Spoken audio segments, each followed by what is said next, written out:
Donc encore une fois, on a une braïta qui nous dit que pendant les 30 jours du deuil, on n'a pas le droit de porter des vêtements qui sont sortis de la presse, qui ont été lavés, sortis de la presse. Que ce soit des vêtements neufs ou que ce soit des vêtements donc, qui sont usagés. Selon l'avis de Rabbi, on a interdit que les nouveaux vêtements. Si c'est des vêtements usagés, à partir du moment où ils sont usagés, on peut les porter même s'ils sont propres et repassés. Rabbi Azar et Rabbi Shimon, lui, dit quoi? Lo asru ela kelim chadashim levanim milvad. La seule chose qui est interdite, c'est les vêtements blancs neufs.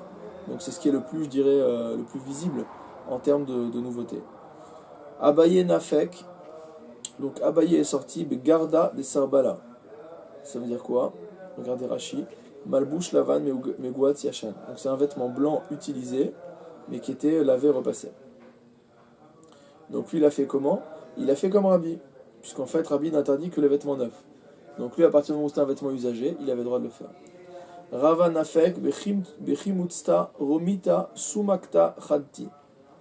Donc lui, Rava, il est sorti avec Rimutsta, c'était une tunique. Romita, c'est-à-dire qui venait de Rome, chez Bami Romi. Donc il est sorti en toge en fait, hein, probablement. Sumakta qui était rouge et Khati neuve. Donc lui là, il a déduit qu'on pouvait mettre un vêtement neuf, mais qui n'est pas rouge. Et donc ça c'est comme l'avis de Rabbi et Hazar et Rabbi Shimon, qui a lui dit qu'on interdisait que les vêtements neufs qui étaient blancs. Mais un vêtement neuf qui est d'une autre couleur, c'est permis. Okay.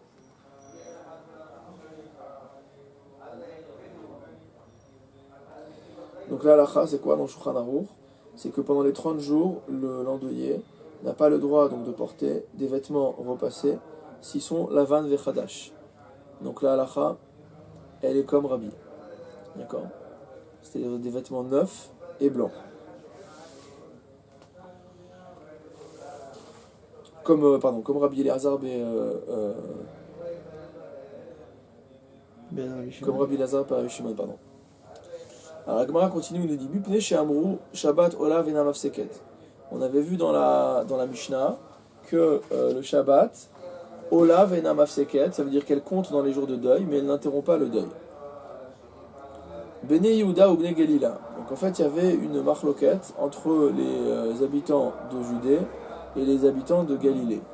Hane Amri, les uns disaient Yesh Avelut be Shabbat. Il y a la Avelut le Shabbat. Ça veut dire on peut exprimer le deuil, le Shabbat, c'est à court. Ve'ane Amri, et les autres disaient En Avelut be Shabbat. Et les autres disaient non, la Avelut n'a pas cours pendant Shabbat.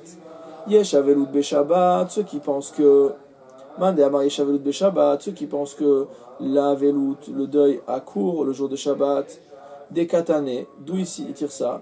Il tire ça de ce qu'on a enseigné dans la Mishnah. On a dit Ola, on a dit que le Shabbat il compte dans la Avelut. Donc s'il compte dans la Avelut, c'est qu'il y a la Avelut le Shabbat. On ne va pas compter un jour qui n'est pas un jour de deuil. Man Amar en Avelut be Shabbat. Alors sur quoi s'appuie celui qui pense qu'au contraire la Avelut n'a pas cours le Shabbat? Des katané, parce qu'eux ils enseignent de leur côté Enam Afseket, que le Shabbat n'interrompt pas le décompte. Donc si le Shabbat n'interrompt pas le décompte, c'est qu'on est toujours dans une situation de Avelut. Et donc il y a oui Avelut pendant Shabbat. Donc les deux en fait semblent cohérents. Isal Kadartar Yesh Avelut be Shabbat. Si tu penses qu'il y a oui Avelut pendant Shabbat, Hashta Avelut Nahaga Isuke Mibaya. Si déjà la Avelut a cours pendant le Shabbat, est-ce qu'on va se poser le problème de savoir si on s'interrompt ou s'interrompt pas? Pourquoi tu veux penser que le Shabbat interromprait la Avelut si la Avelut a cours? Ça va pas.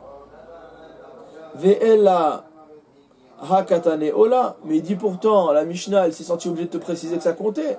Donc si elle te précise que ça compte, c'est qu'il y avait un problème.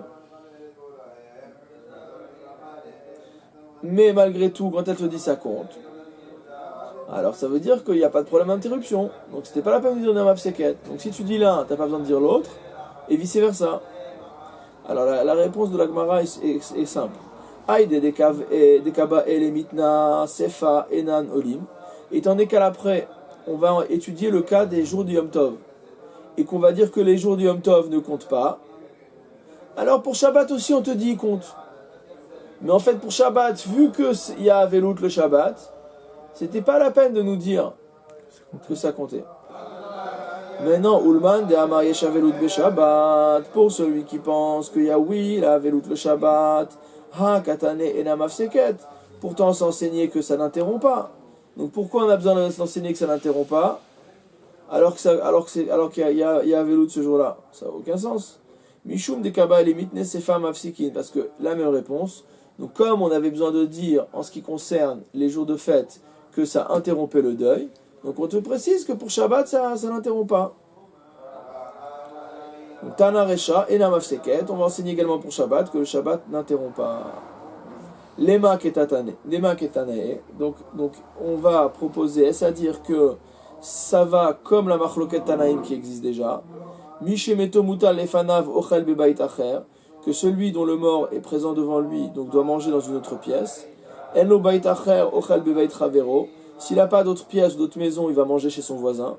Enlo Bet Ravero Oselo Mechitza Sarat Fachim, s'il n'a pas de maison, il va faire une Mechitza, donc de 10 Fachim, donc à peu près 1 mètre. Enlo Davar La Asot Mechitza, il n'a pas de quoi fabriquer une paroi. Machazir Panav Veochel, il tourne le dos au mort, et il tourne le visage, notamment, et il mange. Veno Mesef Veochel, mais par contre, il peut pas s'accouder. Veno Ochel Bassar, il ne devra pas manger de viande. Veno Shote Yaïd, il ne devra pas boire de vin. Veno Ven Mevarer, il ne fera pas de bracha quand il mange. Donc ça c'est le din de Onan, tout ça. Ven Mezamen, il ne pourra pas participer à un zimoun. Ven Mevarachim Alav, on ne pourra pas faire de bracha pour lui. Velo Mezamenim Alav, on ne pourra pas l'associer à un zimoun. Ou Pato Mikriyat Shema ou Minat Fila, et il est dispensé de Kriyat Shema, de prière, ou Minat Filin et de porter des tfilin. Ou Mikol HaMitzvot HaAmorot BaTorah, et de toutes les mitzvot qui sont dites dans la Torah. Ça, c'est le din du Onen, de celui qui n'a pas encore enterré son mort. Ouf Shabbat, par contre, le Shabbat, Mesef Veochel, il peut s'accouder et manger. Veochel Bassar, manger de la viande.